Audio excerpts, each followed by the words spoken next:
आप सभी का स्वागत है। मैं हूं सुमित और बुधवार का दिन भारतीय बाजारों में आज खरीदारी रही सेलेक्टिव स्टॉक्स के अंदर। रादर कैश मार्केट के शेयरों में खरीदारी थी। मिड कैप स्मॉल कैप में थोड़ी बहुत बाइंग आज आपको दिखाई पड़ेगी, लेकिन निफ्टी सेंसेक्स में आज कोई खास मूव नहीं था। 40-45 अंकों के आसपास का डिप निफ्टी में देखने को मिला। मिड कैप स्मॉल कैप को छोड़ दें तो अदरवाइज कोई खास फायरवर्क नहीं। स्टॉक स्पेसिफिक स्टोरीज ज़्यादा थी, जिसमें फार्मा स्टार बना हुआ है लगातार तीसरा चौथा दिन, जबकि तेज़ी में है वो स्पेस।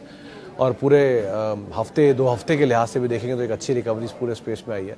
सेलेक्टिव ऑटो में तेज़ी थी, इसमें टीवीएस मोटर, बजाज ऑटो ऐसे शेयर थे जो कि तेज़ी में कामकाज करते हैं टू व्हीलर स्पेस से। कमोडिटी बेस्ड स्टॉक्स जिसमें मेटल तेज़ी में था, जिसमें शुगर तेज़ी में था, जिसमें राइस तेज़ी में था, स्पेशली राइस जहाँ पे शॉर्टेज की बातचीत और उसके बाद खरीदारी थी। ओएमसीज में एक अप मूव आता हुआ दिखाई पड़ा। लास्ट आवर में एक अच्छी तेज़ी थी डीआई के आसपास, वो भी क्लोज होते हुए दिखाई पड़े। इसके अलावा प्रेशर था आईटी में और प्रेशर प्रिवेल कर रहा है, रादर आज नहीं लेकिन अदरवाइज भी प्रिवेल है। कल भले पुल बैक था मिड कैप आईटी में, लेकिन आज फिर वापस मिड कैप भी टूटा, लार्ज कैप भी टूटा। टीसीएस, इन्फोसिस, एचसीएल सभी प्रेशर में कामकाज करते हुए दिखाई पड़े। उसके अलावा ऑटो में वैसे फ्लैट टोन पे आपको इंडेक्स दिखाई पड़ेगा, लेकिन स्टॉक स्पेसिफिक मूव वहाँ पर ज़रूर देखने को मिल रहा था। मेटल आधा % के आसपास की तेज़ी दिखा रहा था। एफएमसीजी कई दिनों की तेज़ी के बाद आज थोड़ा सा ब्रीदर ले रहा था, जिसमें से एक आईटीसी को हटा दीजिए कि वो फिर भी हर निशान था, लेकिन बाकी सब में आज प्रेशर देखने को मिल रहा था। बहुत ज़्यादा नहीं, लेकिन प्रॉफिट टेकिंग वहाँ कह सकते हैं। कैपिटल गुड्स प्रेशर में था। स्टॉक स्पेसिफिक मूव अलग अलग स्टॉक्स में, जिसमें यूनाइटेड ब्रिवरीज तेज़ी में, या पूरा ब्रिवरी एंड जो नॉन अल्कोहलिक ब्रिवरी स्पेस है, नॉन अल्कोहलिक ड्रिंक स्पेस है, वहाँ पे खरीदारी थी। वरुण ब्रिवरेजेस तेज़ी में था, यूनाइटेड ब्रिवरीज तेज़ी में था, सोम डिस्टिलरी तेज़ी में था, यूएसएल प्रॉफिट टेकिंग में था कल की तेज़ी के बाद।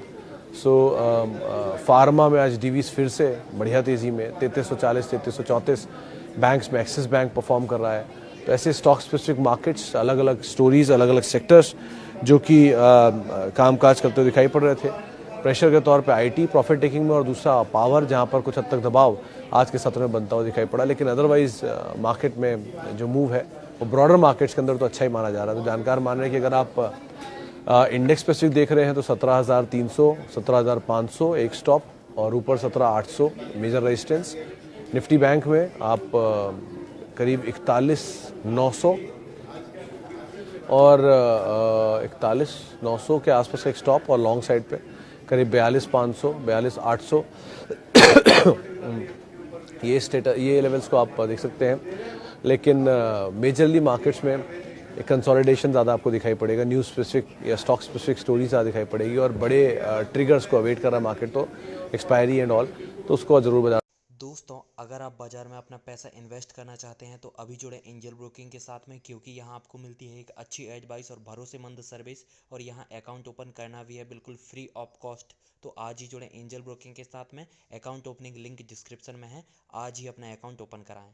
दिख रहा है हैवी वेट्स रिजल्ट्स हैं, जिसमें रिलायंस जैसे रिजल्ट्स आने वाले हैं, and multiple triggers going forward है, तो उनको भी बाजार वॉच आउट कर रहा है। लेकिन अदरवाइज आप अर्निंग्स पे नज़र रखिए, स्टॉक स्टोरीज के ऊपर नज़र बना के रख सकते हैं। चलिए अब सीधे सवाल जवाब का सिलसिला शुरू कर लेते हैं और बातचीत कर लेते हैं कुछ सवालों को लेकर भी। सबसे पहला सवाल जो मेरे पास आया है, digital tech, Mahindra, Infy, Birla soft, तीनों में से इन्वेस्टेड हूँ लगभग 15% लॉस में। होपलेस लग रहा है माहौल। सत्यम जी, इतनी जल्दी माहौल होपलेस हो गया आपका? एक ऐसी अंडरस्टैंडिंग ले लीजिए चलिए आपकी, बाकी तो चीज़ अपनी जगह है, लेकिन टीसीएस एंड इन्फोसिस दोनों में एक बायबैक आया है। इन्फोसिस का 1850 पे और टीसीएस का 4500 रुपये पे। दोनों बायबैक से सब्सटेंशियली नीचे हैं, और दोनों में इतनी कैपेबिलिटी को दोबारा बायबैक कर सकते हैं if in case they want. है नहीं, किया नहीं है, लेकिन कर सकते हैं अगर ज़रूरत पड़ी तो, क्योंकि प्राइस उनको रीजनेबल मिल जाएगा।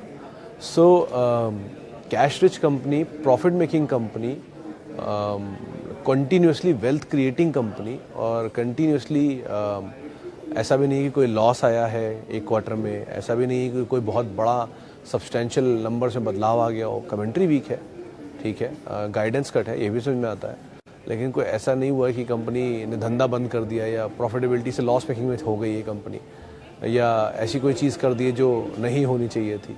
स्टिल 19-20 के मल्टीपल पे ये स्टॉक्स कामकाज कर रहे हैं और टेक महिंद्रा इनफैक्ट सबसे सस्ते वैल्यूएशन में एक है. So it might take recovery might take some time, लेकिन रिकवरी नहीं होगी इसकी कोई पॉसिबिलिटी अभी नहीं दिख रही है. एटलीस्ट समय तो लग सकता है, इसमें कोई डिनायल नहीं है, लेकिन अगर समय है आपके पास तो ऐसे बहुत सारे झटके इन्फोसिस खा चुका है. इनफैक्ट कल ही ये मैंने रात में ट्वीट किया था कि इन्फोसिस का ये पहला झटका नहीं है.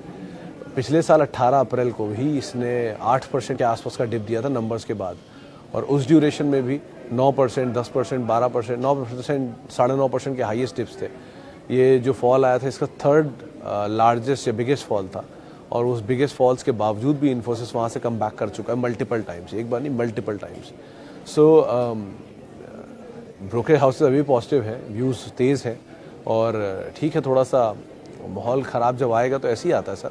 थोड़े दिन पहले फार्मा में यही माहौल था, डीवी स्लैब को लेकर यही सवाल उठते थे, इसी प्लेटफॉर्म पे उठते थे, और आज डीवी स्लैब 3400 कोई सवाल नहीं आ रहे. ऑटो में थोड़ी पहले बजाज ऑटो वो एक्सपोर्ट्स बैन हुए थे, उनके एक्सपोर्ट्स बंद किए थे, ये टारगेट कट किया था, प्रोडक्शन बंद किया था, तब 3600 रुपये आ गया था बजाज ऑटो. तब भी यही बात उठी थी कि एक्सपोर्ट ख़राब होंगे, कैसी सिचुएशन होगी. आज 4300 आपके सामने खड़ा है. तो लाइकवाइज सिचुएशन, मतलब अच्छा भाव और अच्छा खबर एक साथ नहीं आएगा ना.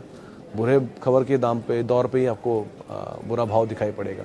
तो दौर चल रहा है, देखिए आराम से, दाम ठीक मिल रहा है, उसका आप इस्तेमाल करिए अगर आपका लॉन्ग टर्म पोर्टफोलियो आप बिल्ड करना चाह रहे हैं. बट अगेन तीनों की तीनों कंपनियां में जो आपने उठा रखी है इनमें कोई खराबी नहीं है as of now.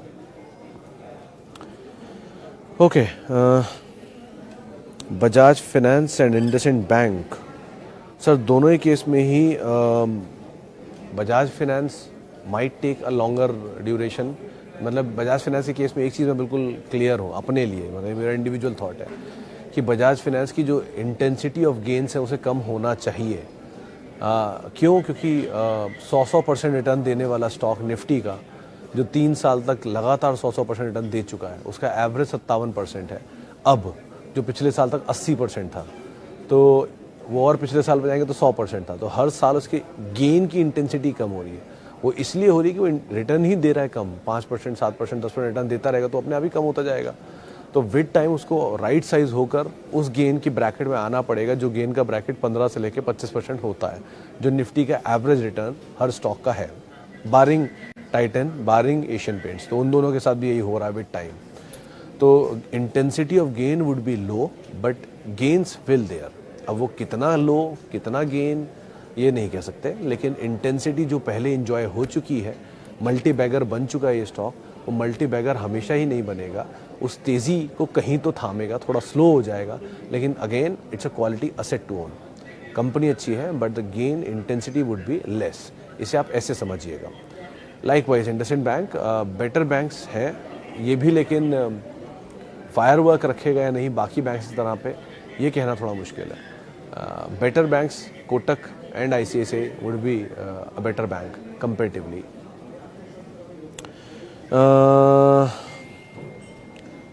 Precision camshaft long term के लिए पटेल साहब, 2 कंपनी ठीक है, कैमशैफ्ट्स की one of the finest company है, बट किसी भी ऑटो एंड स्लरी कंपनी में barring Motherson and Bosch and Bharat Forge to some extent, किसी कंपनी ने एज सच बड़ा एक्सपोनेंशियल रिटर्न नहीं दिया है. सबसे बड़ा तो उसमें मदरसन ही है जिसने बहुत ही तेज़ रिटर्न दिया है, क्योंकि वो ग्रोथ वैसे करता गया है और उस ग्रोथ के साथ साथ बोनस स्प्लिट देकर उसने वेल्थ क्रिएट की है.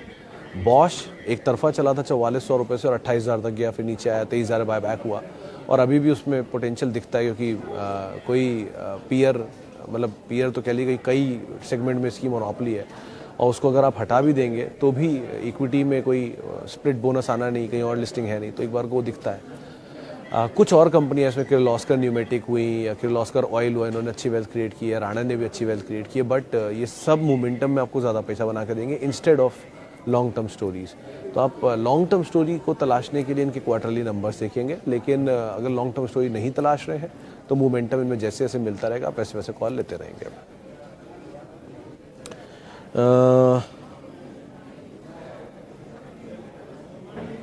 सत्यम जी का सवाल है, लॉन्ग टर्म की जगह थोड़ा थोड़ा प्रॉफिट लेते रहना चाहिए, ये बेटर है या नहीं? Satyam ji, entirely depend on your horizon. आप मान लीजिए अगर आपने मकान लिया है इन्वेस्टमेंट के लिए, तो आपने जहाँ पे रिटर्न मिलेगा आप निकल जाओगे बेच के. अगर आपने मकान लिया रहने के लिए तो आप जाहिर सी बात है रहते ही रहोगे. मकान लिया किसी नहीं, एक और पड़ा रह जाएगा साथ में, इसको हम कभी रेंट पे भी नहीं चढ़ाएंगे और इन्वेस्ट भी नहीं करते हैं, वो मेरा ही है तो भी रखा ही रहेगा आपके पास। तो लाइकवाइज आपका जो इन्वेस्टमेंट होराइजन आप उसके हिसाब से कॉल लोगे। एडवाइसेबल या सही स्ट्रेटजी एक बार को ये हो सकती है कि आपने मान लो किसी कंपनी के 100 शेयर लिए हैं किसी अच्छी कंपनी के, और वो विद टाइम डबल ट्रिपल की साइड पहुंच गई है, तो एटलीस्ट थोड़ा सा कैपिटल निकाल लिया जो आपने लगाया था, वो कैपिटल निकाल लीजिए। बाकी फ्री का ही शेयर है तो उन्हें पड़ा रहने दीजिए ताउम्र के लिए, या फिर आपको लगता है कि नहीं एक लेवल के बाद उसकी स्टीम पूरी खत्म होने लग गई तो थोड़ा प्रॉफिट वहाँ पे और ले लीजिए कि आपकी कैपिटल भी निकल आए और प्रॉफिट भी निकल आए। बाकी फ्री का शेयर है वो छोड़ दीजिए। But all entirely depends on your horizon 1 2, आप कैसे क्या टेस्ट एंड प्रेफरेंसेस हैं आपकी मार्केट में पैसा डालते टाइम। कोई भी स्ट्रेटजी गलत नहीं है बाजार में और कोई भी स्ट्रेटजी सही नहीं है। कुछ लोगों को इंट्राडे में ही पैसा बन जाता है, वो उसमें खुश हैं। कुछ लोग मीडियम टर्म काम करते हैं BTST के तौर पर, वो उसमें खुश हैं। कुछ लोग शेयर लेके भूल जाते हैं हमेशा के लिए, वो उसमें भी खुश है। बहुत सारे लोगों को मैं जानता हूँ जो IPO में पैसा डालते हैं वो भी सरकारी, तो वो उसमें खुश है, उनको डिविडेंड मिलता है अच्छा सा। तो सबका अपना अपना स्ट्रेटजी है। अगर आपको लगता है आप प्रॉफिट बुक कर सकते हो थोड़ा सा, तो आप प्रॉफिट बुक करते रहो रीजनेबली।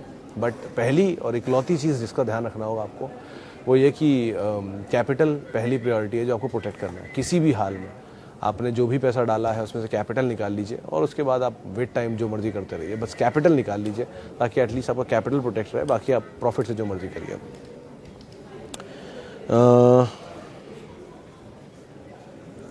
अभी local law and order problem की वजह से मार्केट में फॉल आया है क्या?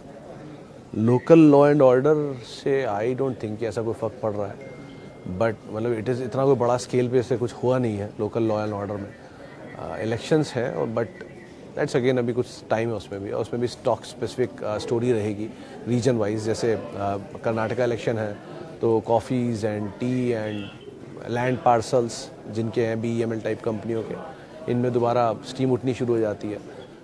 बाकी इनके डिसइन्वेस्टमेंट की बातचीत दोबारा शुरू हो जाएगी उठनी जैसे ही वहाँ सरकार में कुछ फेरबदल होता है एंड ऑल। तो मतलब डिपेंड ऑन द सिनेरियो, लेकिन एसएस तो कोई ट्रिगर ऐसा दिख नहीं रहा है। और मार्केट में कोई सेल ऑफ कहाँ है आज, मतलब 40 पॉइंट नीचे 50 पॉइंट नीचे कोई सेल ऑफ नहीं होता।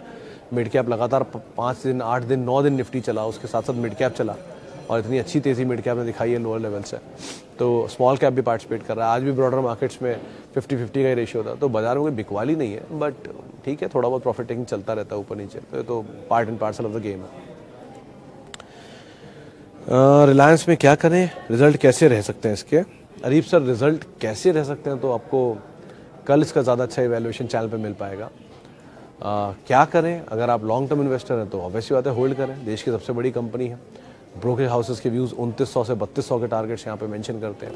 इस क्वार्टर के नंबर्स के बाद नई रिपोर्ट्स आ जाएंगी, आप उनको भी देख सकते हैं। 2 मई को एक मीटिंग भी है जिसमें इनके NBFC स्पेस को लेकर, फाइनेंशियल कारोबार को लेकर डीमर्जर पर एक फैसला हो सकता है, तो उसको आप ज़रूर ध्यान में रखिए। रिलेटेड इवेंट्स जो इस कंपनी से होने वाले इसमें अर्निंग्स और वो 2 मई की मीटिंग, ये 2 चीज़ें क्रूशियल हैं जिनको आप ध्यान रखिएगा। और अगेन अगर आप अमंग लार्जेस्ट कंपनीज इंडिया की ढूंढ रहे हैं तो उसमें हमेशा आ रहा है। और बहुत बहुत शुक्रिया उन सभी लोगों का जिन्होंने सवाल पूछे। आपसे मुलाकात होगी कल गुरुवार के दिन। आप मेरे साथ जुड़ सकते हैं @सुमित रिसर्च मेरा ट्विटर हैंडल है, और किसी भी निवेश से पहले अपने वित्तीय सलाहकार की राय ज़रूर ले लें। नमस्कार।